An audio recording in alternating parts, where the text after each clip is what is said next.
हमारे राजीव जी छत्रपति शिवाजी महाराज जैसा ही काम इंटेलेक्चुअल फील्ड में कर रहे हैं, और इसलिए आप लोग इस काम के साथ जुड़े रहिएगा। इसमें आपका क्या लाभ होता है, क्या नहीं होता है, मुझे पता नहीं, लेकिन आप उस लाभ की ओर मत देखिएगा। भगवान की सेवा के रूप में इस काम को कीजिएगा। धर्म के लिए इसकी अत्यंत बड़ी आवश्यकता है। एक कोई व्यक्ति ऐसा है जो एक इंटेलेक्चुअल वॉरियर के रूप में भारत के सत्य सनातन की रक्षा करने के लिए सिद्ध होकर के बैठा है, इसलिए मैंने उनको इंटेलेक्चुअल वॉरियर के रूप में कहा। लेकिन बाद में मेरे ध्यान में आया कि वो इंटेलेक्चुअल वॉरियर नहीं है केवल, actually chief of the army. उन्होंने स्वयं इतनी बड़ी सेना तैयार कर ली है जो इस धर्म की रक्षा के लिए, इस संस्कृति की, इस परंपरा की रक्षा के लिए लोगों के साथ बौद्धिक स्तर पर युद्ध कर सकती है। एक बहुत बड़े समारोह में हमने उनको बुला करके उनके लिए भीष्म पुरस्कार समर्पित किया। हम ऐसा नहीं मानते हैं कि पुरस्कार ने उनको सम्मानित किया, हम ऐसा मानते हैं कि उन्होंने पुरस्कार का स्वीकार करके हम लोगों को सम्मानित किया है।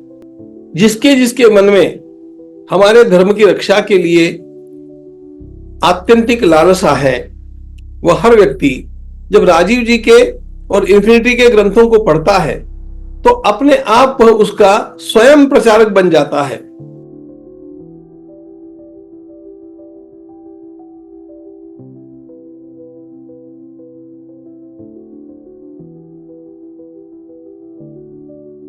See, I will start from beginning. While in Canada, I read the book Breaking India. It was just by chance that it came to me. And as soon as I went through, I asked the person, please let it be with me for some days. Actually, I was shocked. I was weeping while I was reading that book. मुझे ध्यान में ये आ रहा था कि हम लोगों के साथ कितना बड़ा धोखा हुआ है। क्या क्या हमारे देश में हमारी परंपरा के विरुद्ध किया गया है और उसको कैसे पूरे 1.5 शतक से इम्प्लांट कर दिया गया है। मैंने तुरंत पहला काम किया, मैंने कनाडा से भारत में फोन किया और कहा कि उसकी 2-3 कॉपीज मेरे लिए पहले परचेस करके रखिए। That was the first beginning. उस समय से मैं उनकी पुस्तकों का कायल हो गया और फिर तो मैं पढ़ता गया, और जैसे जैसे पढ़ता गया वैसे मेरे ध्यान में एक बात आई कि हां, एक कोई व्यक्ति ऐसा है जो एक इंटेलेक्चुअल वॉरियर के रूप में भारत के सत्य सनातन की रक्षा करने के लिए सिद्ध होकर के बैठा है। बाद में जब मेरा प्रत्यक्ष परिचय हुआ तो राजीव जी मुझसे मिलने के लिए दिल्ली में, जहां मैं रुकता हूं, जहां मैं अभी भी रुका हूं, वहां पर आए।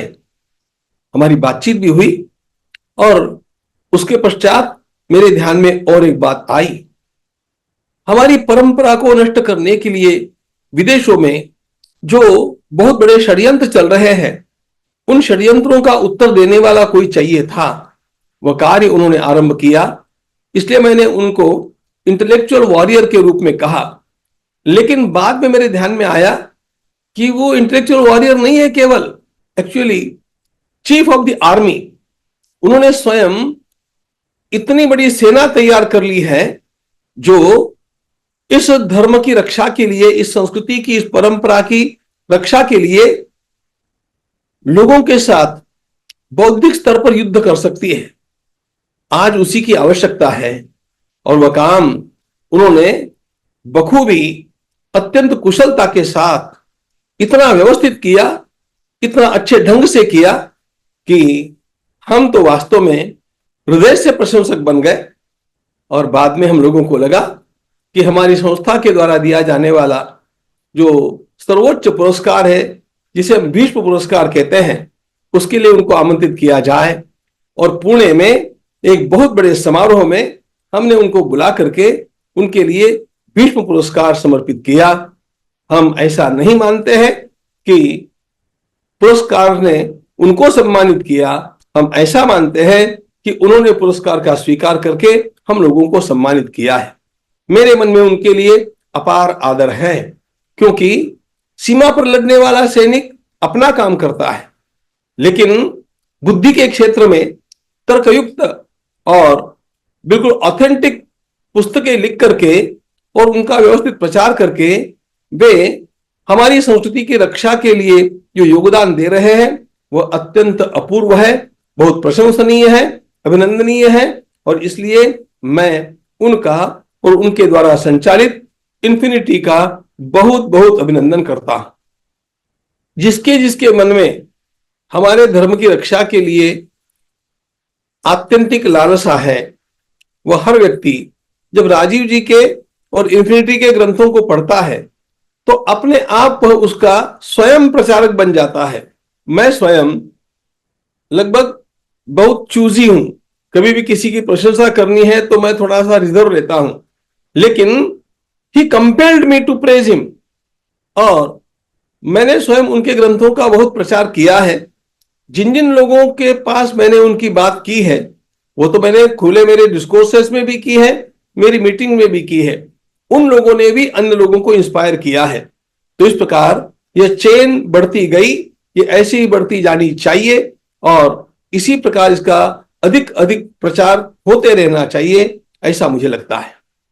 देखिए, मैं अभी इस पूरे वर्ष में छत्रपति शिवाजी महाराज की शिक्षा का और उनके कार्य का प्रचार कर रहा हूं, क्योंकि छत्रपति शिवाजी महाराज ने बिल्कुल अंधकार युग था उस समय एक आशा की रोशनी जलाई और स्वयं लोगों में आत्मविश्वास निर्माण किया। और वह काम उन्होंने अकेले नहीं किया, उनके साथ बहुत सारे सैनिक जिनको मावड़ा कहते हैं वे जुड़ गए और उन्होंने अपना योगदान पूरा दिया। मैं इन्फिनिटी के सभी लोगों से यह कहूंगा कि हमारे राजीव जी छत्रपति शिवाजी महाराज जैसा ही काम इंटेलेक्चुअल फील्ड में कर रहे हैं और इसलिए आप लोग इस काम के साथ जुड़े रहिएगा। इसमें आपका क्या लाभ होता है, क्या नहीं होता है, मुझे पता नहीं, लेकिन आप उस लाभ की ओर मत देखिएगा, भगवान की सेवा के रूप में इस काम को कीजिएगा।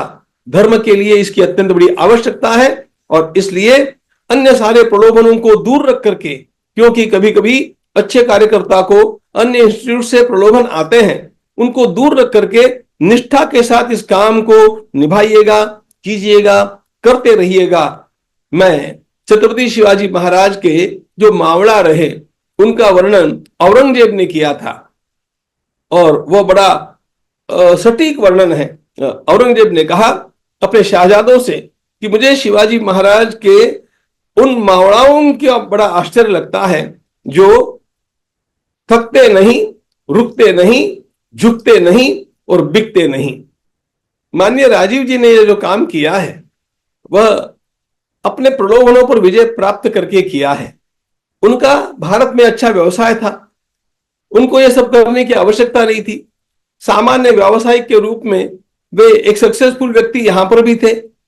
वो सब कुछ बेच करके उन्होंने जब उसको अपनाया, इस मिशन को अपनाया, तो वे हम लोगों के लिए एक लेखक नहीं रह गए, वे हम लोगों के लिए केवल एक चर्चा करने वाले विद्वान नहीं रह गए, वे हम लोगों के लिए एक हम सब लोगों को आगे ले जाने वाले, हमारी संस्कृति के उत्थान के अत्यंत श्रेष्ठ दूत के रूप में हमें दिखते हैं। और इसलिए मैं उनके इस त्याग का, उनकी इस तपस्या का, उनकी इस लगन का और सबको साथ लेकर के चल करके इतना बड़ा एम्पायर खड़ा करने की उनकी क्षमता का अभिनंदन करता हूं।